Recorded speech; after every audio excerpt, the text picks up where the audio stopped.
popular Nigeria cleric, Pastor Adewale Giwa, has disclosed that the leader of the indigenous people of Biafra, IPOB, Nnamdi Kanu, will be set free by President Muhammadu Buhari's administration after the 2023 general elections. The cleric also revealed that the known face of the agitation for Yoruba Nation, Sunday Igboho, will equally be released from Benin Republic after the polls.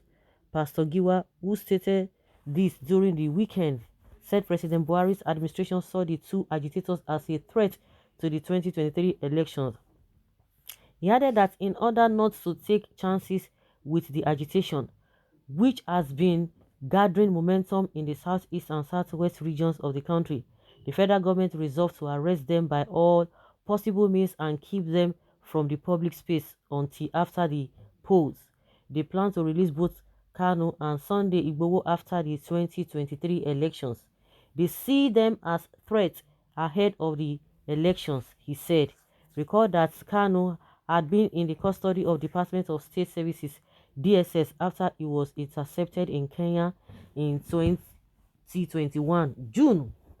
Igboho on his part was arrested on July 19 by operatives of the Criminal Brigade in Cotonou, Benin Republic, weeks after his house in Ibadan, Oyo State, was raided by DSS operatives. One thing I believe is that if you have good intentions, if you are patriotic, if you are not a liar, if you don't have an agenda, people are complaining of something. Somebody cannot just do anything without any reason. People are agitating, people are complaining, people are pained, people are worried, but you don't see it that way. Just like the way Buhari is telling us that, oh, he has done XYZ, he has been so doing this, he has been doing all of those things. To him, the complaints that Nigerians are complaining, now we are not even talking about Sunday Igboho and Nnamdi Kanu. Nigerians are complaining about what they are facing. They are not even talking about we want to leave or we don't want to go anywhere. They are complaining of the reality on ground. This man does not even believe in that.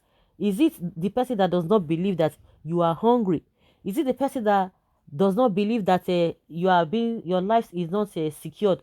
Is that the same person that will now understand that oh, there is no fair play in the system? He doesn't understand it. To him, he has done much. He believes that Nigerians are ungrateful by not appreciating what he has done. That is the mindset of Buhari. So it will be difficult to even say, oh, he wants to listen to people, because really, if you have the interest of the country at heart, there is a way you will go about this whole thing.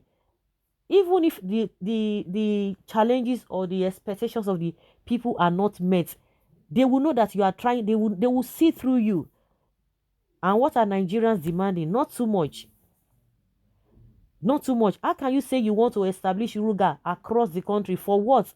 Saying that this Fulani Esme, they don't go to this thing, they don't have time to do this, they don't have time to do that because of their movement from place to another, from places to places. So you want to give them, you want them to have presence, or we want every state, every nook and cranny in this country to have the presence of Fulani, especially. Why?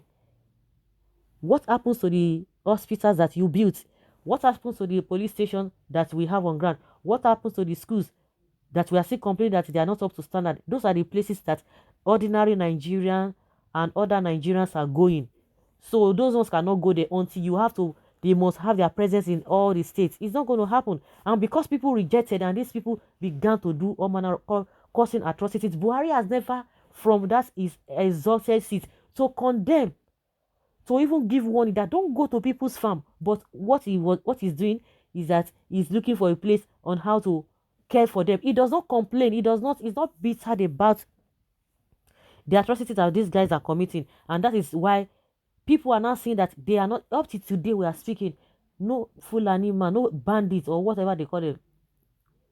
What do they call them? The cattle. None of them has been arrested. None of them has been arrested. And once they only respond, Buhari and Garba Shehu and what's his man's name, the Attorney General Malami, they only respond when people say no, we don't want these people. Let them look for a place and settle themselves, and it has to be from their personal whatever. They will not tell you that the constitution says this, and they will never tell you that oh, the constitution did not tell you that because you are somewhere or whatever you should make life uncomfortable for other people. They will never say that.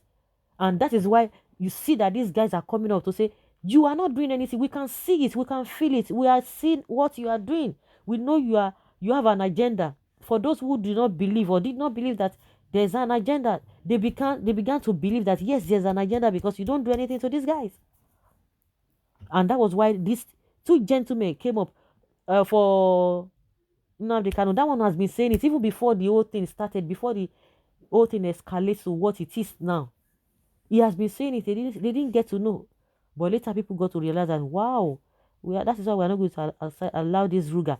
If Buhari has the interest of the people at heart, what is there? Do the right thing. These are the things that people are talking about. Okay, let us amend it. You know the issue of appointment to his own people.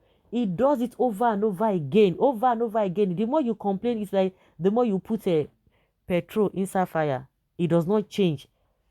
So because he has already made up his mind, he has his own agenda. That is why things are so difficult. Things wouldn't have been the way they are. Things wouldn't have been so. Everything that everyone does must be accountable for. You must be account for everything, even if he thinks that oh, after leaving office, that is the end.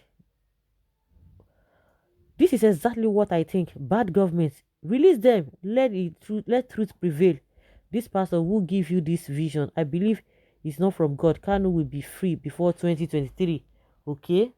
And after their release, what the fight for freedom will continue. That is the sense these people don't have, because they will think that other people will continue from where it stops. Of course, just like Tinubu is saying that he will continue from where it stops, and that is sending a wrong, and bad signal. Yes, good idea from Mr. President Jari. They should keep enjoying their lives in the custody. That is your life, and that is how your life will remain miserable for believing in a miserable country. That's it. You are telling the government what they should do. God didn't send you, irrespective of whatever. That's his own opinion. What goes up must surely come down. Buhari, an old man holding that belongs to a little boy with his hands up. For sure. When the hand starts hurting him, he will bring his hand down. Nothing lasts forever. They know this, but they just want to use the time. This is called drunkard's approach to problems. The more we ignore or postpone these issues, the more they grow into monsters we may not be able to handle. Postponing the doomsday. Why not call them to dialogue and solve the problem and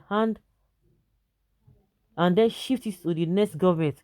Any child that prevents its mother from sleeping will also stay awake. Even if you kill them, the agitation will not even stop without justice. A stitch in time saves nine.